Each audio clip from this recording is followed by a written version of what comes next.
Chapter 16. Lucy. Ahead of her, she could see the light Jack had mentioned. A look over her shoulder showed her pursuer was keeping up. He dropped behind slightly, but not enough for her to be able to hide. Then she was reaching the light and running past it, glancing back when she thought he might be in it. She came to a sudden stop, only remaining on her feet because of Jack. Dylan? Surely not, but there he stood, also stopping suddenly. Why? I thought you saw me. In the kitchen. You didn't? She shook her head. Forget about talking to him. You need to hide until your sister can send help. Jack tugged on her hand. She ignored Jack. Why? You'll tell.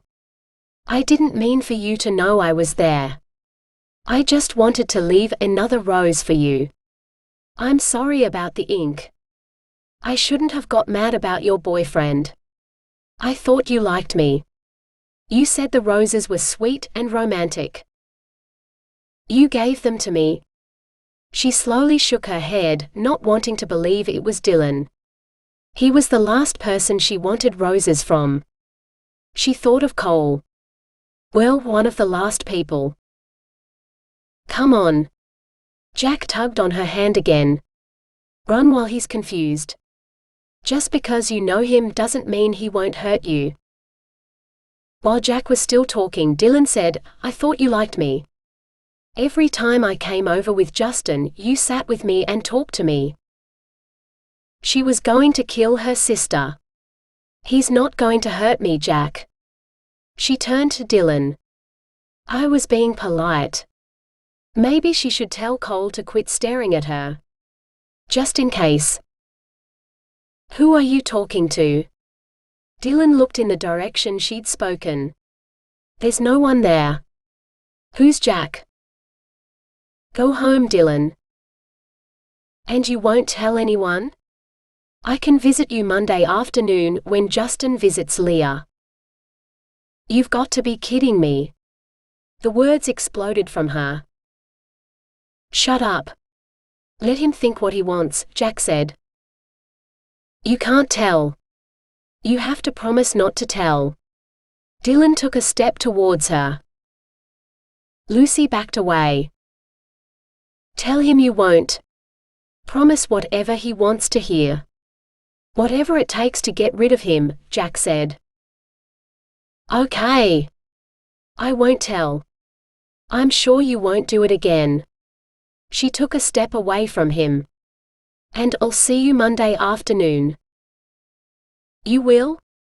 Dylan sounded surprised. What about your boyfriend? She tried to think what to say. Tell him you're over. She repeated Jack's words. You are, Dylan continued to sound surprised. But he didn't leave until after midnight. You let Tanner stay when no one else was at home with you? Jack asked. She glared at Jack, not impressed with his tone. You're not helping, Jack. Aren't you meant to be helping? Besides, it's none of your business. Who are you talking to? Dylan asked. Stop talking to me, Jack said. It makes you look crazy. Although I'm surprised he even notices, since he's probably completely out of his tree. She ignored Jack, answering Dylan instead.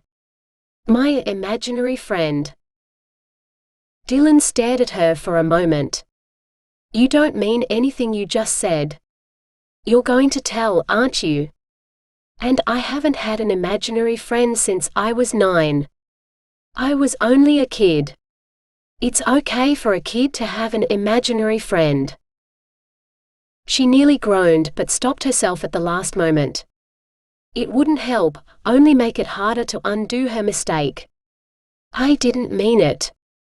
Jack isn't exactly an imaginary friend. He's a ghost. There's no such thing as a ghost. How can you be sure? They're not real. She took a step backwards. Just because you've never seen one doesn't mean they're not real.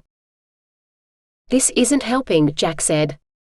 I don't know what you thought would happen by telling him this, but he doesn't seem to be falling for it. She didn't have a clue, but she had to try something. She couldn't continue to run all night. He's standing here beside me. She raised her hand that still clasped hold of Jack's. I'm holding his hand right now. And I'm the only one who can see him, hear him, or touch him. Why are you the only one? What makes you so different? I don't know. She moved back slightly. I saw him for the first time on Monday. Why then? She shrugged, taking another half step back. I wouldn't have a clue. Telling him that Jack had more than likely appeared, so he could help her deal with him, probably wasn't a good idea. If you want to ask him a question, I could tell you what he says. She took another half a step away from Dylan. If she could just keep him distracted long enough for help to arrive. She glanced at her phone she still clutched in her other hand, wondering if she should check the time. No, that might have him wondering what she was waiting for. Why is he a ghost? Can he be any more unoriginal? You probably shouldn't tell him it's because I killed 2 people. You don't want to give him any ideas, Jack said. What's he saying? Dylan asked. Tell him it's because I'm dead. She repeated Jack's last words. I knew you were stringing me along. Dylan strode towards her.